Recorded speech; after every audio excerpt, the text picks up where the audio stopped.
You're listening to Just My Show, your number one source for pop culture. It seems obvious to me, at the risk of making it overly simplistic, I would think if you can make people laugh, you might have a hit on your hands. If you can make them cry, you might have a hit on your hands. And if you can do both, you probably have something pretty special on your hands. And not many shows even attempt that, which you did. For every, great comedic moment, there's Skippy meeting his real mother, and the last episode, which was a tearjerker. Did you realize and really think about how much you were biting off at the beginning? It was an interesting thing to realize just what area we had more or less stumbled into, and how powerful it was to be dealing with kind of these iconic family issues, which were usually small issues about interpersonal relationships or betrayals. What we were going for there, so interesting that you would say that, and I'm so pleased that you would, is the easiest thing actually is to make the audience to laugh. It's really the easiest thing. What we were going for there, what I would call laughs of recognition, which are very deep, and really bring an audience back, where they see something of themselves, something of their own life in that moment.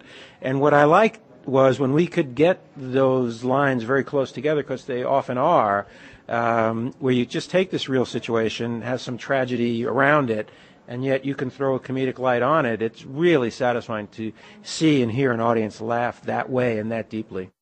The other thing that's, Family Ties especially, but really all your shows, is to put it in sort of a sporting analogy, is you have a really deep bench.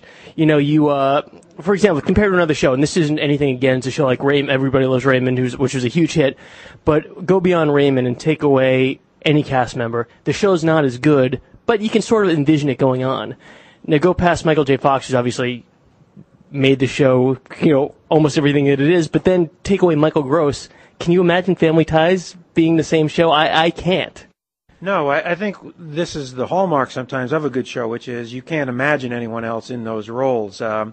The sporting analogies are apt because my background was all sports, and I was a lunatic jock up until the 60s revolution, where I was greened and enlightened. But we try to think of ourselves really as a sports team, and in a sense, to understand the interconnection. So if we had a very successful scene on stage, after the scene, I would go up and hug the person who had done the setup.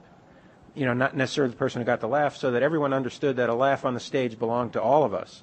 And I was blessed to work with really wonderful actors who were also really remarkably good people. And so that was just, it was a dream come true, really, that show.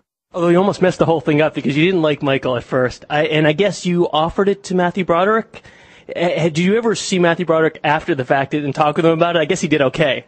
I think we're both really happy that we went on with our life the way we did. In my defense, Matthew had not done anything yet, and I'm in my office in Paramount in L.A., and I get this tape of this incredible talent, reading my lines, and I said what any sane person would say, get him a pen, And Michael, the first time I saw him, such a gifted actor with so many options, had made a choice to play the darker side of Alex Keaton, to accent that part. And that's the only way that character doesn't work. And I was in a kind of foolish phase at that point where I just, whatever the actor's bringing, I'm not going to help anybody or say anything. It would have saved us all a lot of heartache. And I just said, Mr. Fox, could you just try it another way? But I wasn't smart enough to do that. But when he did come back, thanks to Judith Weiner, our casting director, who kept saying, you made the biggest mistake anyone's ever made. You have to see this boy again. And I saw him the second time, and it was obvious, even to me, how great he was. And you did make it up to him. This is my next question, because there's a lot of things that I would think are rewarding about doing a show like this. Syndication, probably one of them, on a personal level. But you can affect so many other people. By doing this TV show of yours, you've changed so many lives. Michael, not only did you give him his big break, you handed him his wife, basically. Then, Billy Vera, I'm sure you built the guy's house for him. Is that enjoyable for you to sit there and watch people like Courtney Cox go other places and, Connie Britton watch Friday Night Lights now? She started at Spin City. Is that really a lot of fun for you?